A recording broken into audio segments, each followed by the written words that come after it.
So, lurking in the shadows is your thing, and I'm not talking about the Shadow Metal Night Elf racial. The thought of you being stealthed, creeping behind your enemies, backstabbing them, maybe even stun locking them for about 10 seconds before you destroy them. And to be fair, there's not much they can really do about it, but they sit there, they get furious. They may break a keyboard, maybe a mouse or two. Who knows? But that's what appeals to you. You like the idea of being the guy that goes to the humanoids and saps them in the dungeon group because crowd control is exceptionally important in classic WoW, as some of us may know. So, you decided to play rogue. Cool.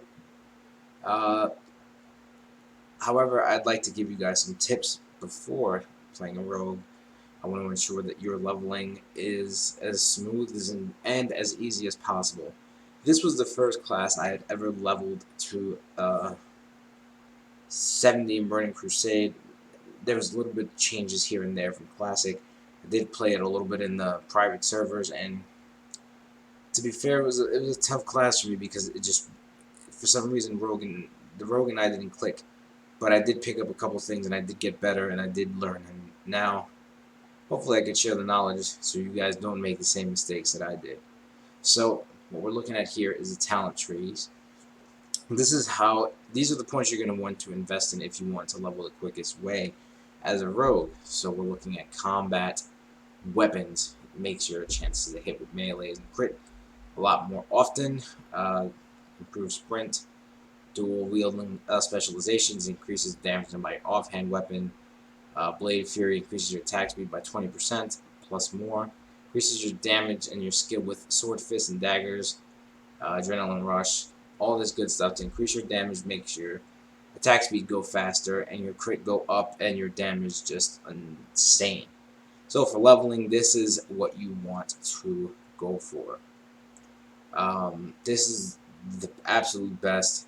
This makes sure that you're hitting like a truck. Your downtime is minimal. You're still gonna have to eat. You don't drink. You don't use mana. You use energy as rogues always have. But if for those of you who are new to Classic, who thought that for some reason it'd be different, you don't use mana.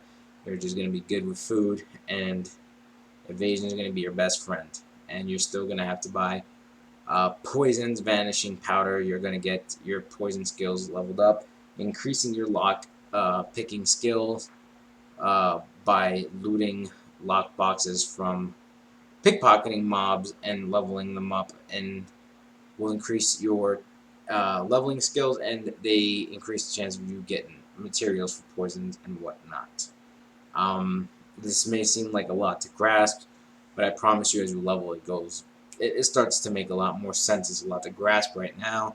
So pickpocket humanoids, you'll get boxes, and you pickpocket them, and your skills go up in that. And then you'll also have to craft poisons. Some will weaken your enemy, make them go slower. Some will deal some damage over time. You get the you get the gist of it. Different poisons for different things, and that's one thing that's a little different than now. Vanishing powder. That's I believe is what it's called. It's powder that you get in order for you to vanish out of combat. So there are materials that you need to buy that you don't really need to necessarily buy in current game. Again, this will all come in handy. You can use a bow. Uh, that's completely up to you if you want to do that. I never really did that. I did in the beginning, but I don't even know if I needed to. Again, rogue was never my thing really, but I did level one pretty quick as I never really used any a bow or whatever. It was just stealth, cheap shot, bang bang. You know how that goes. Um, the stun lock champions. This is not the talent trees you want to go for. You want to aim more towards subtlety. But for leveling purposes, this is what you want to level the quickest. Again, I know it's a lot to take in, but just take notes and just realize that it'll all come naturally. Remember to pickpocket. Everything has skills in classic. Your weapon skills, your pickpocketing skill, all that is stuff that you will level as you go on in classic. Now, the next thing we're going to talk about is professions. Engineering and mining is one set of professions that go well with rogues. Again, PvPing. We're talking about stunning. We're talking about doing some damage with grenades. We're talking about ammos in case you get a gun. If you don't use the ammos, you can always sell the ammo in the auction house. Again, everything is sort of how you want to use it, and it's a very fun profession. We can skip that.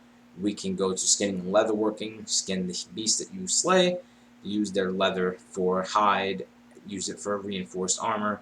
Use it for leather that you need to craft for yourself for gear to make sure that you are on top of your gear game. So again, those are two very nice options, two sets of options that you have for professions. Of course, of course, of course. First aid, cooking, fishing, cooking, fishing. I don't think I really need to say much, but you fish, you cook, along with other materials that you gather from creatures around the world. You get food with stats, you get food, saves you some money, blah, blah, blah. You get some extra damage out of it. Bam. Bandages, saves you money. You don't have to eat as often. It also lowers your downtime. So if you want to level quick, bandages are going to be your best friend. It's easy to come by bandages, cloth in vanilla. Just loot humanoids, and you will create bandages and whatnot, and you will be able to band-aid yourself after fights, and then you are good to go. PvP, I think we know how rogues do. Like I mentioned before, Stunlock champions, they do extremely well. I think we know once the honor system comes out in Classic, we're going to see a bunch of rogues coming out of hiding. Dungeons and raids, you guys do very well. Very well. You guys do pretty well, I should say. Do good amounts of damage. Of course, you guys are CC. You guys got to sap those humanoids. Your tanks will always mark them. If not, ask your tank to do so. You want to make sure that the communication is clear. You want to make sure that your tank and yourself know what's going on. You want to make sure that you reduce the amount of wipes and hopefully have no wipes in that run and just sap what he needs you to sap. Don't get too close. Get a nice little distance. Sap him and attack. Always attack Skull. Again, communication is key in Classic. We've got mostly everything down to pretty much almost done. Only last couple things that I would like to speak about are the following. Number one, always stock up on food before you go out questing. Log out in and in. Always make sure before you go out questing you're repaired. Those three things are essential. You don't want to go die twice, then have to repair, go all the way back to town. You don't want to have to go eat 3 times and be like, oh crap, I'm out of food. And you don't want to log in going, damn, I forgot to log out in, no rest at XP. Sad face. So again, those 3, log out and in. Make sure you're stocked up on food before you start questing, and make sure you're repaired as well. So if you guys like, leave a comment down below. If you guys have any questions, let me know. I'll try my best to answer them. Hopefully you guys have a blast come the launch of Classic WoW. Hopefully you guys enjoy the Rogue. Thank you guys so much for watching, and until next time, peace.